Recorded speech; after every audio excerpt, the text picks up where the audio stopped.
Hi, I'm Adrian Baker. I'm a meditation and psychedelic integration coach. The problem that many of us face is that we're disconnected. Why work with meditation and Buddhist teachings or plant medicine? It's to develop clarity into the nature of our own hearts and minds and to see our own patterns, to understand more clearly the things that might not serve us well, and to get a better sense of what actually makes us happy.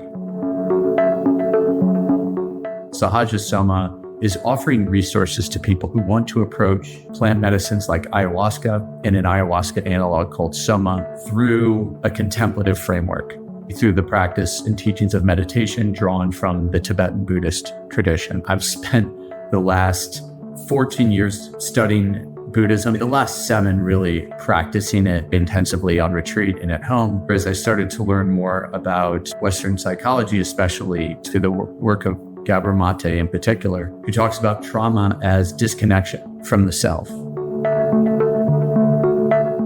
What a lot of spiritual traditions seem to identify as the core problem is the sense of separation. Healthy connection to the self is a core foundation for happiness, for healthy relationships with others. We're social primates, but in order to really have healthy connection with others, the foundation is we need to have a healthy connection with ourselves.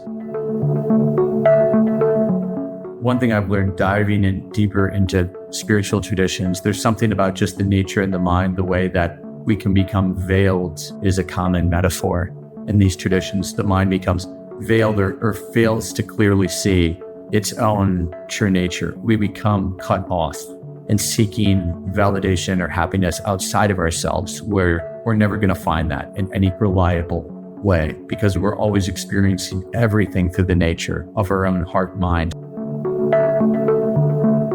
The practice is really turning inward and to understand how the mind creates reality and to find more joy and peace and ease and love and connection. We're hardwired for connection. We're social primates. From that sense of healthy connection with oneself, the point is to go deeper into connection with other people, which isn't something that's always emphasized in earlier spiritual traditions. Ones that have an archetypally masculine approach, which is really emphasizing freedom or transcendence. A lot of your yogic traditions, Zen or tantric traditions, really emphasize the importance of the interrelational aspect. That's the important second step of once we connect more to ourselves, we can connect more deeply with others.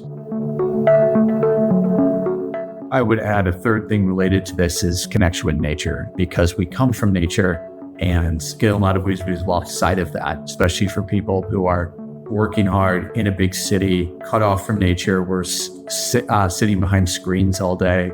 And a lot of what that does is it keeps our nervous system in a stimulated, sympathetic state. We're not meant to be there all the time. And just being in that state is things that can elevate things like anxiety. That is what Sahaja Soma is trying to distill, that wisdom of integrating ancient wisdom from these spiritual traditions, in particular Tibetan Buddhism, updating it with some Western psychology like trauma and things like attachment science to help us with relationships, and bringing in the plant medicine as well, where you don't have to work with plant medicine if you don't feel that is called for you. It's really about getting to that root of solving that core wound of disconnection, really feeling that deep sense of ease, joy, and peace within ourselves. To do that, it's really, really important to have a clear sense of a path. This is one thing that's missing a lot from the ayahuasca scene and from just psychedelics in general, but we can experience the benefits of insights or inertia that's sort of being broken through with psychedelics, but it can be destabilizing. If we don't have a clear view of the path, it can really amplify confusion, in my experience. This isn't true traditionally for the indigenous communities that work with this, but it's more for modern Westerners who come from a very individualistic society. A big part of this approach from a Buddhist approach, which is just helping us to understand that everything that is happening, whether it's on an ayahuasca or Soma journey, or whether it's in daily life, it's happening within the mind.